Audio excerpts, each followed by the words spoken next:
नमस्कार। आज हम चर्चा करने जा रहे हैं बुध पर। बुध जो ग्रहों के मंत्रिमंडल में राजकुमार है, सूर्य राजा है, चंद्रमा रानी है और बुध राजकुमार है और मंगल सेनापति है। मंगल तक के वीडियो हम पहले ही डिस्कस कर चुके हैं अपने YouTube चैनल पर और आज हम बुध पर चर्चा करेंगे। तो बुध हमारे जीवन में नेतृत्व करता है, हमारे बोलने की शक्ति का, हमारी वाक शक्ति, हमारी वाणी, हमारी सुनने की शक्ति कैसी है, इसी का बुध नेतृत्व करता है। हमारी तर्क शक्ति कितनी है, हम डिबेट कितनी कर सकते हैं, और साथ ही हमारी त्वचा का, गणित का, अगर कोई मैथमेटिक्स में बहुत तेज़ है तो उसका बुध भी बलवान होना चाहिए। इसी तरह जो लोग ज्योतिष सीखते हैं उनकी कुंडली में भी बुध बलवान होता है।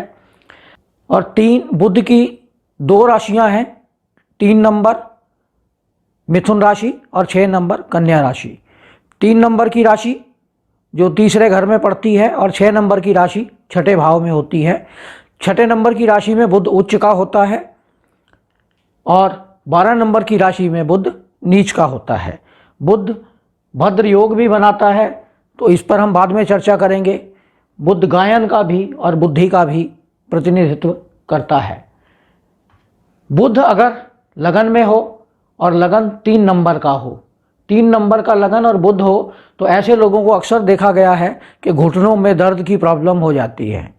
और इसी तरह अगर बुध छठे नंबर की राशि में हो तो ऐसे लोगों को पेशाब से संबंधित बीमारियों का सामना करना पड़ता है और साथ ही स्किन प्रॉब्लम भी हो सकती है। अगर बुध लगन में बैठा हो पहले भाव में तो ऐसे लोग अक्सर देखा गया है कि दीर्घायु होते हैं, आस्तिक होते हैं, चंचल होते हैं, तर्कशास्त्री होते हैं। ऐसे लोगों का तर्कशास्त्र बहुत मजबूत होता है, कंजूस होते हैं, धन खर्चना नहीं चाहते, लेकिन ऐसे लोगों को बहुत सारी भाषाओं का ज्ञान भी होता है। और इनके जो मित्र होते हैं या दोस्त होते हैं, इनकी अपने छोटी उम्र के दोस्तों को बनाते हैं, अपने से बड़ी उम्र के दोस्तों को नहीं बनाते। अब हम बात करते हैं दूसरे भाव की। बुध अगर दूसरे भाव में है, जैसा कि हम जानते हैं बुध वाणी, ये द्वितीय भाव वाणी का कारक है, धन का कारक है, हमारे मुंह का कारक, मुंह को प्रतिनिधित्व करता है।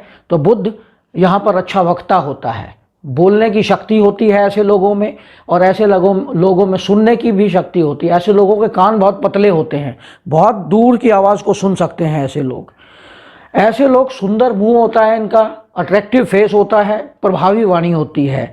कुटुंब में जुड़ के रहते हैं क्योंकि राजकुमार है और राजकुमार अपने कुटुंब पर ही निर्भर करता है।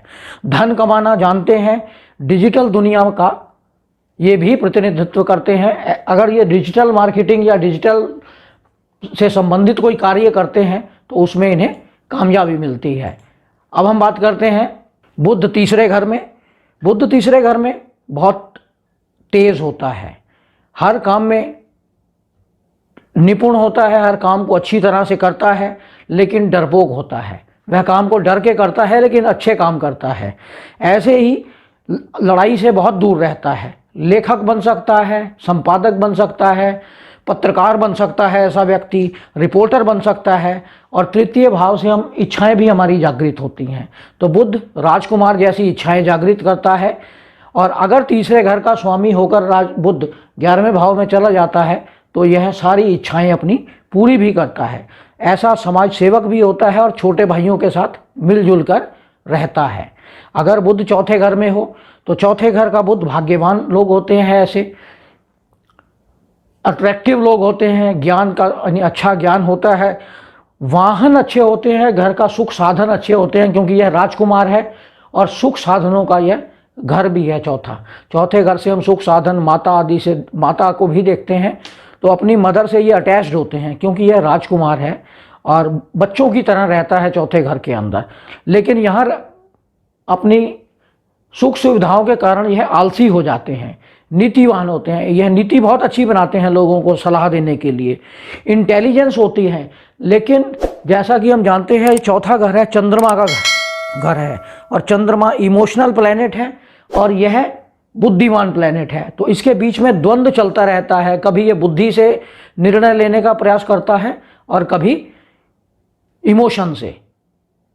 अगर हम बात करें पंचम भाव की, तो पांचवें घर में बैठा बुध बहुत तेज बुद्धि वाले बच्चे होते हैं। जो बच्चे हर चीज में बहस करते हैं, डिबेट करते हैं, गलती निकालने की कोशिश करते हैं, इनकी तर्क शक्ति बहुत तेज होती है, अच्छा आचरण होता है ऐसे बच्चों का। बुध और अगर शुक्र यहाँ पे बैठे हों तो ऐसे लोग अक्सर देखा गया है कवि बन जाते हैं। अगर बुध और शुक्र इकट्ठे हों तो कवि बनते हैं, और अगर यहाँ पर बुध और बृहस्पति इकट्ठे हों तो धर्म के ज्ञाता हो जाते हैं। ऐसे लोग पढ़ाई बहुत अच्छी करते हैं, बहुत अच्छे इंटेलिजेंट लोग होते हैं। अगर हम छठे भाव की बात करें तो ऐसे लोग शांति प्रिय लोग होते हैं। छठा भाव लड़ाई झगड़ा, दुश्मनों का, आपके लोन का, कर्जे का, बीमारी का। लेकिन ऐसे लोग अक्सर देखा गया है कि चर्म रोगों से पीड़ित होते हैं। ऐसे लोगों को स्किन की प्रॉब्लम हो जाती है, घमंडी होते हैं, लेकिन इनकी सोच डिप्लोमेटिक होती है। और ऐसे लोग अक्सर देखा गया है कि कमीशन एजेंट होते हैं। बुध कमीशन का काम कर सकता है और यह घर सर्विस का है, तो ऐसे लोग अक्सर देखा गया है कि सर्विस प्रोवाइड करने के बदले यह लोग कमीशन लेते हैं। ऐसे लोग अच्छे वकील बन सकते हैं और सलाहकार भी बन। और बुध एक भद्र योग भी बनाता है, जो बहुत ही उत्तम प्रकार का योग होता है। ऐसे लोगों में सभी प्रकार की खूबियां होती हैं। वाक शक्ति या बोलने की शक्ति इनकी बहुत तेज होती है, सुनने की शक्ति बहुत तेज होती है, बहुत अच्छे बिजनेसमैन होते हैं, बहुत अच्छे लीडर होते हैं, बहुत अच्छे दूसरों को कन्विंस करने या अपनी वाणी से दूसरों को सम्मोहित करके उनसे सारे अपने काम निकालना जानते हैं। अगर केंद्र के भावों में इन 4 घरों के अंदर 3 नंबर या 6 नंबर की राशि लिखी हो और उसी राशि में बुध बैठा हो तो वह भद्र योग का निर्माण करता है। और इसी प्रकार यदि बुध आपकी कुंडली में कमजोर हो तो ऐसे लोगों को बुध की हरी चीज़ों का दान करना चाहिए। यह था हमारा 1 से 6 भाव तक, और अगले भाव की बात हम अब अगले वीडियो में करेंगे। तो आपको यह हमारा वीडियो कैसा लगा इस पर कमेंट अवश्य करें। साथ ही हमारे वीडियो को सब्सक्राइब भी करें, लाइक करें और अपने मित्रों में भी शेयर करें, जिससे वह भी इसका लाभ उठा सकें। धन्यवाद।